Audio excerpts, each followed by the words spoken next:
नमस्कार, जी राजस्थान में आपका स्वागत है। इस वक्त आपके साथ मैं हूं अभिनव। अभी एक साल से भी ज्यादा से जारी कोरोना महामारी के कई साइड इफेक्ट अब नजर आने लगे हैं और इन्हीं में से एक है इंसोम्निया यानी नींद ना आने की बीमारी। जी हाँ, कोरोना काल में नींद ना आना एक बड़ी समस्या बन गया है। दुनिया भर में कई लोग इंसोम्निया यानी नींद ना आने की बीमारी की चपेट में आ गए हैं। American Academy of Sleep Medicine के एक सर्वे में पता चला कि पहले जहां 20% लोग नींद ना आने की समस्या से जूझ रहे थे, वहीं कोरोना के बाद अब ये बढ़कर 60% हो गया है, यानी 3 गुना ज्यादा लोग इस बीमारी की चपेट में आ गए हैं।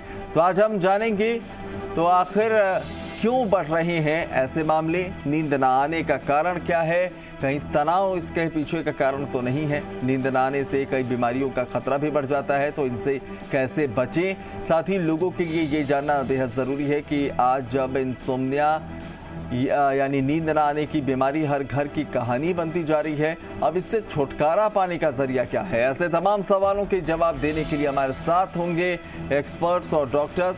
साथ ही अगर कोरोना को लेकर आपके मन में भी कोई भ्रम है तो उसे भी दूर करेंगे, क्योंकि हमें फिक्र है आपकी।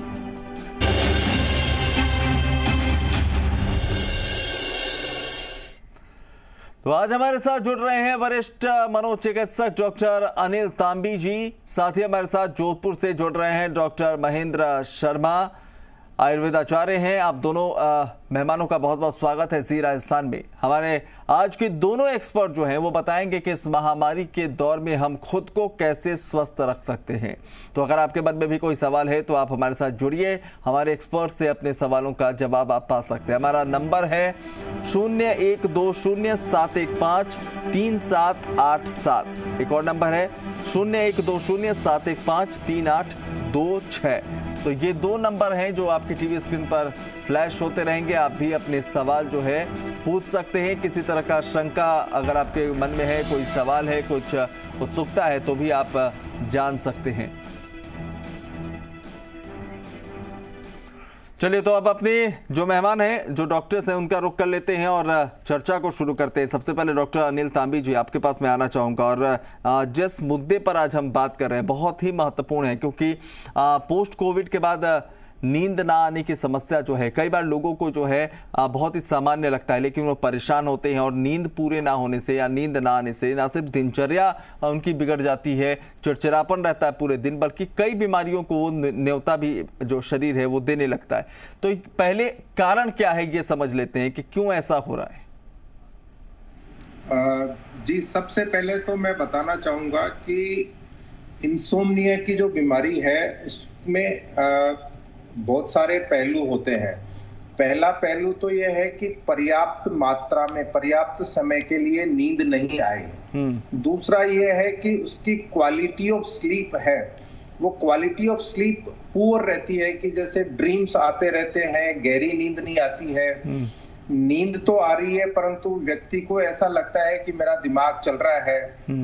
इसके बाद जब अगले दिन जब उठता है तो व्यक्ति नींदापन महसूस करता है, थकान महसूस करता है, एकाग्रता की कमी महसूस करता है ना, फुर्ती नहीं रहती है। तो ये कुछ सिम्टम्स हैं जिनके आधार पे अपन देखते हैं कि व्यक्ति को वास्तव में तीनों एस्पेक्ट्स हैं इंसोम्निया के, कि पर्याप्त ड्यूरेशन के लिए नींद नहीं आ रही है, नींद तो आ रही है पर गहरी और जो मीठी नींद है वो नहीं आ रही है, अच्छी क्वालिटी की नींद नहीं आ रही है, सपने वाली नींद आ रही है। और तीसरा है कि जो रेस्टोरेशन जो फंक्शन है नींद का, कि सोने के बाद में तरोताजा होके उठना चाहिए, है ना, चुस्ती फुर्ती महसूस करनी चाहिए, वो आई है या नहीं आई। तो तीनों एस्पेक्ट होने चाहिए, है ना। जब इंसोम्निया की कोई कंप्लेंट करता है पर्सन हमारे पास में आके, तो हम देखते हैं कि ये प्राइमरी इंसोम्निया है या ये किसी अन्य मानसिक बीमारी का लक्षण तो नहीं है। जैसे तनाव हुआ, एंजाइटी हुआ, डिप्रेशन हुआ, स्किज़ोफ्रेनिया हुआ, ऐसे सारी मानसिक बीमारियों में अधिकतर में देखा गया है कि नींद नहीं आना एक लक्षण होता है जी। तो ये हम उससे हिस्ट्री जान करके पता लगाते हैं कि सिर्फ इसको नींद से जुड़ी हुई समस्या ही है जी, या अन्य कोई मानसिक बीमारी तो नहीं है। ठीक है। जब ये पता चलता है कि केवल इंसोम्निया की ही तकलीफ है तो हम उसके पास्ट को देखते हैं कि इसकी शुरुआत कैसे हुई है, व्यक्ति की जीवन शैली कैसी है, जो स्लीप हाइजीन, आपने शब्द सुना होगा कि इसका जो सोने जागने का टाइम टेबल व्यवस्थित है या नहीं है। हमारा जो ब्रेन है वो प्रिडिक्टेबिलिटी को प्रेफरेंस देता है। जैसे आपने देखा होगा कि जब भूख लगने का समय आता है तो बॉडी खाने के लिए तैयार हो जाती है, जब नींद का समय आता है तो नींद के लिए तैयार हो जाती है बॉडी, है ना। तो एक क्या है कि नियमित जीवन शैली होती है, वो स्लीप के लिए अत्यंत आवश्यक होती है। अगर कोई व्यक्ति कभी 9 बजे सोता है, कभी 12 बजे सोता है, कभी 2 बजे सोता है, तो इस तरह के जो डिस्टर्ब रूटीन है वो भी इंसोम्निया की प्रॉब्लम के लिए जिम्मेदार होता है। इसके अतिरिक्त हमने ये देखा कि लॉकडाउन के दौरान व्यायाम नहीं करना वो एक महत्वपूर्ण कारण है जो स्लीप में बाधा पहुंचाता है। इसके अतिरिक्त जो गैजेट्स हैं, टीवी है, मोबाइल है, इंटरनेट है, उनका अधिक यूज है, उससे एक ब्लू लाइट निकलती है। वो ब्लू लाइट अपना जो स्लीप वेक साइकिल में मेलेटोनिन हार्मोन बढ़ने की जो प्रक्रिया है उसमें बाधा पहुंचाती है। तो सोने से 2-3 घंटे पहले जो है वो आप स्क्रीन टाइम को कम कर दें या रेस्ट्रिक्ट कर दें, वो भी अत्यंत आवश्यक है जी, है ना। इसके अलावा और काफी सारी है कि जो आप में अराउजल का या चिंता का लेवल कितना है। जैसे आपने देखा होगा कुछ लोग अलर्ट रहते हैं बट वो रिलैक्स भी रहते हैं, कुछ लोग हमेशा अलर्ट रहते हैं, ऐसा लगता है कि जैसे कुछ बुरा होने वाला है ना। वो हमेशा तनाव के अंदर, जुझलाहट के अंदर रहते हैं, परेशानी के अंदर रहते हैं। तो वो मन स्थिति जो है वो भी अनिद्रा रोग का एक कारण होती है। ठीक है। इसके अतिरिक्त जैसे क्या है कि कुछ लोगों में बहुत ज्यादा एंजाइटी होती है, जैसे किसी भी कारण से 1 या 2 दिन नींद नहीं आई तो उन लोगों में ये चिंता सताने लगती है दोपहर बाद। ये आपने महत्वपूर्ण बातें कही कि एक होता है कि आपको वाकई में इस तरह की परेशानियां होती हैं, एक होता है कि बीते 1-2 दिन के शेड्यूल की वजह से, दिनचर्या की वजह से आपको नींद अगर नहीं आई या किसी दूसरे परेशानी से, तो लोग उसे बीमारी समझ लेते हैं और चिंतित भी हो जाते हैं। तो ये भी लोगों को ध्यान रखना होगा। डॉक्टर महेंद्र शर्मा है हमारे साथ, आयुर्वेदाचार्य हैं। डॉक्टर महेंद्र, इस तरह की स्थितियां जब बनती हैं तो लोगों को सबसे पहले ऐसा लगता है कि डाइट पर जो है कुछ परिवर्तन होना चाहिए। और अमूमन हिंदुस्तान में हमने देखा है कि लोगों के खान पान की जो चीज़ें हैं, सोने से पहले रात में कोई दूध पीकर सोना अनिवार्य मानता है कि उससे नींद अच्छी आती है, कोई अलग अलग चीज़ों का इस्तेमाल करता है। क्या वाकई अपनी दिनचर्या में कुछ ऐसी चीज़ों का सेवन ज़रूरी है जिससे कि अगर हल्की फुल्की समस्या है नींद को लेकर तो उससे निजात मिल जाए? जी, नींद नहीं आना भी एक प्रकार से एक जीवन शैली का ही एक रोग है। हम लोग जानते हैं कि कोविड के पश्चात हमें कुछ ऐसे सिम्टम्स मिलते हैं जिसमें नींद नहीं आना है, थकान महसूस होना है, घबराहट रहना है। तो नींद नहीं आने के लिए यदि हमारी सम्यक प्रकार की जीवन शैली होगी तो निश्चित रूप से हमको निद्रालु रहेगी और नींद भी आएगी। और नींद के लिए हमारे कहा जाता है कि नींद सम्यक प्रकार से आए तो हमें शरीर में बल पैदा करती है, हमारी काष्ठता दूर करती है। किसी भी प्रकार की जब महामारी होती है तो महामारी में सामान्यतः 4 पहलू हमारे ऐसे होते हैं जो हमें सदव्रत को ध्यान में रखना चाहिए, मतलब हमें सही आचरण करना चाहिए। जैसे आहार संबंधी हमारा सदव्रत कैसा रहेगा, हम किस प्रकार का आहार लें, ताज़ा आहार लें, फ्रेश आहार लें, मौसम के अनुकूल हम आहार का सेवन करें।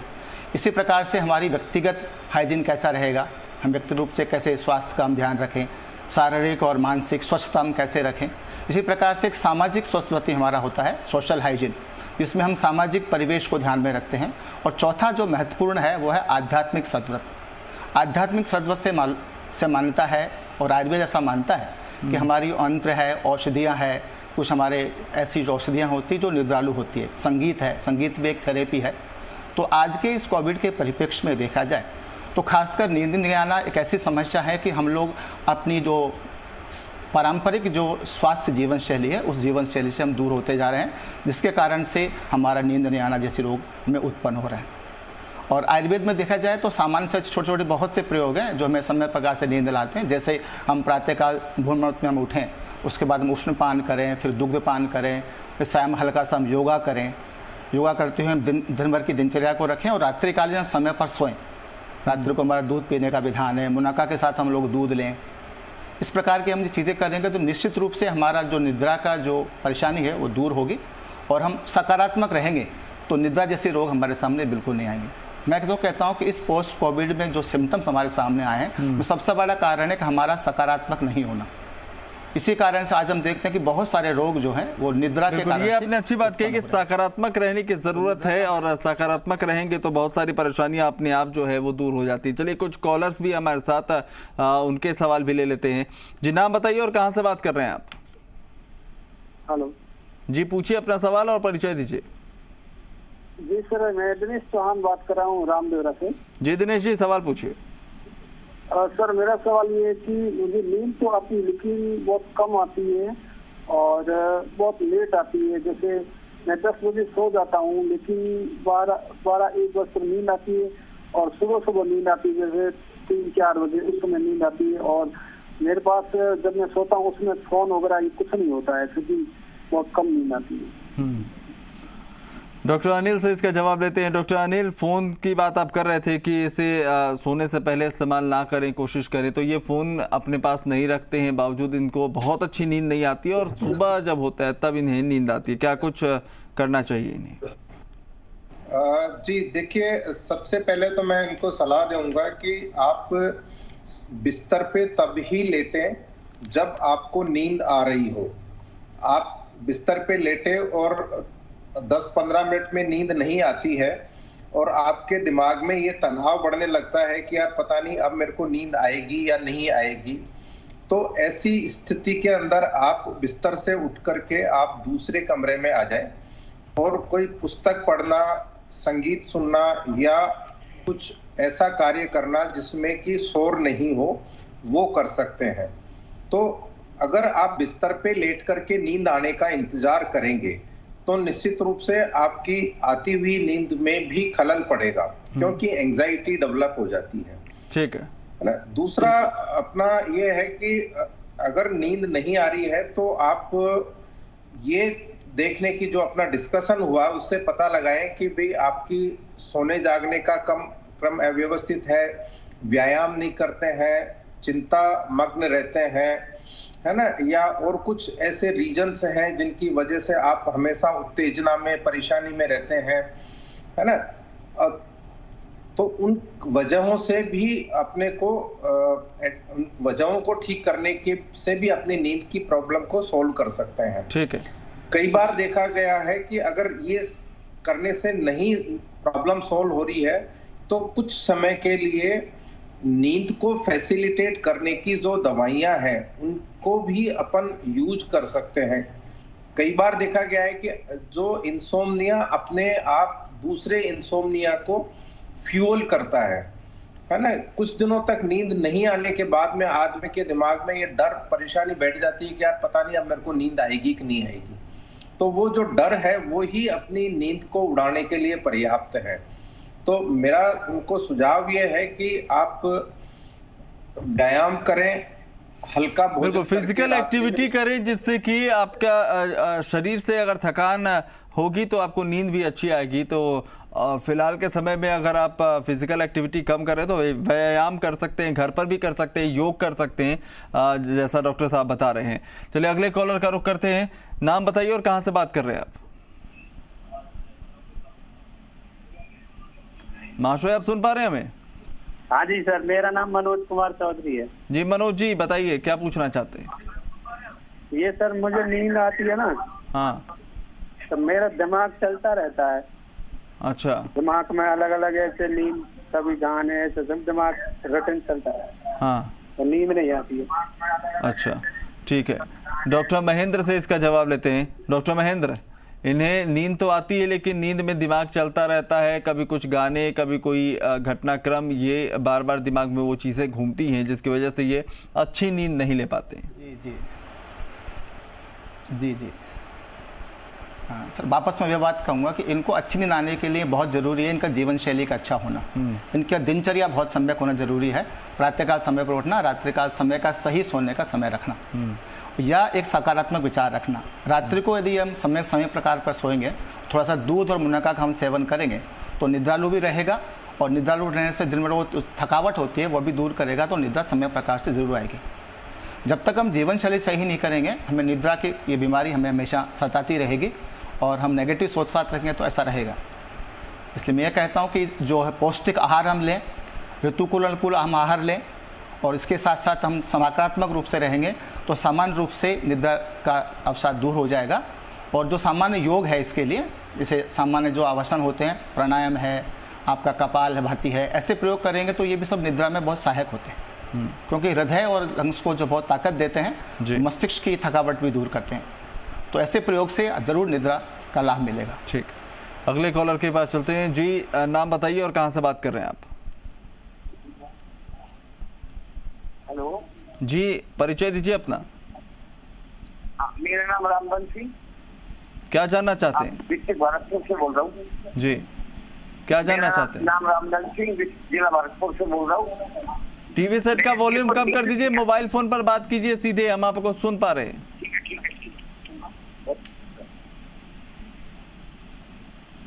पूछिए अपना सवाल। हाँ, मैं रामबन सिंह बोल रहा हूँ जी। हम समझ गए। मेरे को नींद नहीं आती है जी, शाम को नींद कम आती है।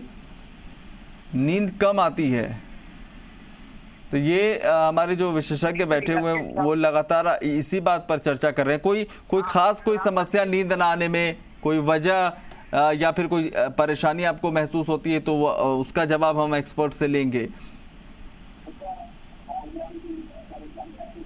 परेशानी तो मेरे को कोई महसूस नहीं होती थी, बस मतलब शाम को लेट नींद आती है, कई बार 11 बजे तक नींद आती है। ठीक है, डॉक्टर अनिल से जवाब लेते हैं। डॉक्टर अनिल, ये जो जानना चाहते हैं मेरे ख्याल से ये है कि कई लोगों की ये समस्याएं होती हैं कि वो सोने तो जाते हैं, ऐसा लगता है कि उन्हें नींद आने वाली है और वो बेड पर जाते हैं, लेकिन काफ़ी देर तक जो है वो सो नहीं पाते, करवटें बदलते रहते और बहुत देर बाद जाकर उन्हें नींद आती है। तो ये किस तरीके के लक्षण हैं और इससे कैसे निजात मिले?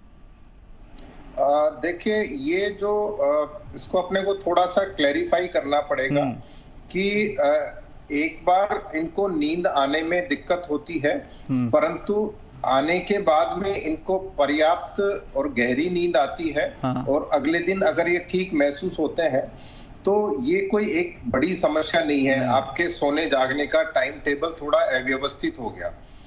इसमें क्या है कि सोना अपने हाथ में नहीं होता है, परंतु उठना अपने हाथ में होता है। कई बार ये देखा गया है कि जो व्यक्ति देर से सोते हैं वो देर तक सो करके अपनी नींद को पूरी कर लेते हैं। उन लोगों को हम ये सलाह देते हैं कि नींद आना अपने हाथ में नहीं है, परंतु देर तक नहीं सोएं आप, और नियत समय पे उठ जाएं सुबह, और दिन में आप नहीं सोएं। उस दिन आपको तकलीफ होगी, पर रात्रि में आप ठीक टाइम पे सोने की कोशिश करें। ऐसे 3-4 दिन प्रयत्न करने के बाद में आपके जो सोने जागने का जो टाइम टेबल है वो लेट सोना और लेट उठने का जो सेट हो गया, वो व्यवस्थित होकर के समय पे सोने लगेंगे और समय पे उठने लग जाएंगे। तो ये क्या है कि इसके बहुत सारे पहलुओं की बारीकी से अध्ययन करने के बाद में ही हम कोई सलाह दे पाते हैं। वो बता नहीं पा रहे हैं अपनी प्रॉब्लम को। जी बिल्कुल, ठीक है, अगले कॉलर का रुख करते हैं। नाम बताइए और कहाँ से बात कर रहे हैं आप? देवीशंकर जी, पूछिए सवाल। देवीशंकर बोल रहा हूँ 12 से। जी देवीशंकर जी, पूछिए सवाल। सिर्फ भारी भारी रहता है, इसलिए से मेरे नींद कम आती है मेरे को सर। ये कुछ दिनों की समस्या है या लंबे समय से आपको ऐसा महसूस होता है? मतलब साल भर से बीपी की और हार्ट की दवाई चल रही है मेरे। अच्छा, इसकी वजह से। ठीक है, डॉक्टर महेंद्र से जानते हैं। डॉक्टर महेंद्र, क्या कुछ जवाब देंगे? जी सर, इनको जो नींद की जिन्होंने कारण बताया कि इनको बीपी रहता है, तो मैं कहता हूँ कि नींद के लिए इस प्रातःकाल अश्वगंधा का चूर्ण ये प्रयोग करें दूध के साथ, बहुत लाभदायक है। इसी प्रकार से रात्रि को इस समय सोएं तो थोड़ा सा दूध और भुनक का सेवन करें, पौष्टिक आहार लें, और जो उपचार उनका जो दिया हुआ है एलोपैथी जो आज उसका होम्योपैथी, उसको थोड़ा सा ये पालना से करें। और मुख्य रूप से नींद के लिए एक बहुत अच्छा योग है शंख पुष्पी का। शंख पुष्पी चूर्ण में यदि आप प्रयोग करेंगे तो बहुत अच्छा निद्रालु है, मानसिक थकावट को दूर करता है और समय प्रकार से निद्रा आती है। इसके अलावा अनुकूल जो ऋतु के अनुकूल जो हमारा आहार है उसका भी हमें बहुत प्राथमिकता रखनी चाहिए, कि ऋतु अनुकूल आहार लेने से हमें मानसिक बल और शारीरिक बल की हमें प्राप्ति होती है जी। जैसे अभी इस मौसम का फल है तो आप इसमें मौसमी लें, तरबूज का आप अच्छा प्रयोग करें, अनार का आप प्रयोग करें, ये सब जो है औषधियाँ निद्रालु भी हैं और ढंग से आएगी। ब्राह्मी का भी आप प्रयोग कर सकते हैं। इस प्रकार का आप प्रयोग करेंगे तो वो सामान्य से योग है, हम आप आराम से प्रयोग करें। गिलोय है, बहुत अपने आप एक अमृता है, वो भी हमें नींद लाने में बहुत सहायक होती है। इस प्रकार के छोटे छोटे हम प्रयोग करेंगे तो हमको लाभ मिलेगा। ठीक है, अगले कॉलर का रुख करते हैं। नाम बताइए और कहाँ से बात कर रहे हैं? नाम बताओ। हेलो जी, नाम बताइए। या बंद करो। हेलो, टीवी सेट का वॉल्यूम कम कर दीजिए। हाँ जी, मैं बोल रही हूँ बालाहेड़ी से। जी गीता जी, गीता जी क्या पूछ रहे हैं? मेरे ये डोज लगी है दोनों हाथों में, तो इनमें मेरे दर्द होता है, कंधों में दर्ड होता है और दोनों हाथों में दर्द रहता है। और तनाव रहता है, जैसे ऊपर से कंधा से लेकर नहीं पूरे हाथों में दर्द रहता है नीचे तक, और पीछे को हाथ नहीं होते हैं और ऊपर को हाथ नहीं होते हैं। अच्छा, तो आप प्रॉब्लम है मेरे जी। आप इस 2 महीना है कि डोज लगे, दोनों लग गई मेरे दोनों हाथों में। चलिए ठीक है, दोनों में दर्द रहता है। ठीक है, दर्द रहता है ये आप जानना चाहती हैं। हालांकि हमारे मौजूदा विषय से अलग हटकर है, लेकिन फिर भी डॉक्टर अनिल अगर कुछ आप मार्गदर्शन कर पाए।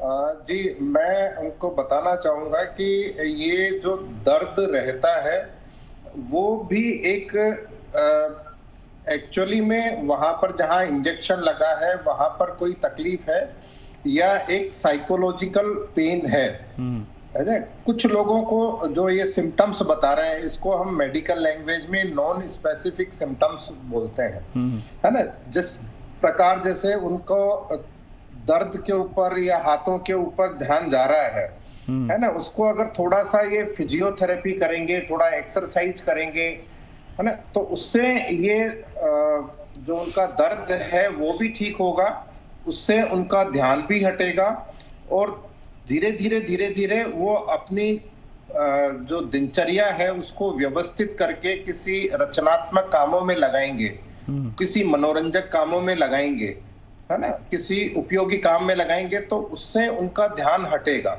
है ना। प्राय मैंने ये देखा गया है कि शरीर के किसी हिस्से में मामूली सी तकलीफ है तो जो सेंसिटिव किस्म की लोग होते हैं वो उस दर्द पे इतना ध्यान देते हैं कि वो और दूसरी चीजों पे ध्यान नहीं दे पाते हैं। और ये एक प्रकृति का नियम है कि जिस चीज पे आप जितना ध्यान देंगे वो प्रॉब्लम उतनी ही बढ़ जाएगी। बिल्कुल। तो इनको थोड़ा सा साइकोलॉजिकल काउंसलिंग की जरूरत है। चलिए, डॉक्टर साहब ने जो बताया साइकोलॉजिकल काउंसलिंग की ज़रूरत है, और ये तमाम लोगों के लिए कारगर है, क्योंकि कई बार चीज़ें जितनी परेशान नहीं करती हैं उतनी जो है हम मानसिक तौर पर जो है बेचैन हो जाते हैं और हम अपनी परेशानियों को बढ़ा लेते हैं। चलिए, तो बहुत बहुत शुक्रिया डॉक्टर अनिल और डॉक्टर महेंद्र, आप दोनों लोगों ने तमाम लोगों की समस्याओं पर समाधान बताया, और मुझे उम्मीद है कि लोगों को इससे फ़ायदा होगा, और जो लोग सुन रहे हैं आपकी बातों से वो भी अपने जीवन में जो है कुछ सुधार कर पाएंगे और उसका आपके जो मार्गदर्शन का लाभ ले पाएंगे। बहुत बहुत शुक्रिया आप दोनों मेहमानों का। तो आज के इस खास पेशकश में बस इतना ही। कल फिर हाजिर होंगे डॉक्टर्स के एक और पैनल के साथ, एक अलग मुद्दे के साथ, जहां आपके सवालों का भी हम देंगे जवाब, क्योंकि हमें फिक्र है आपकी।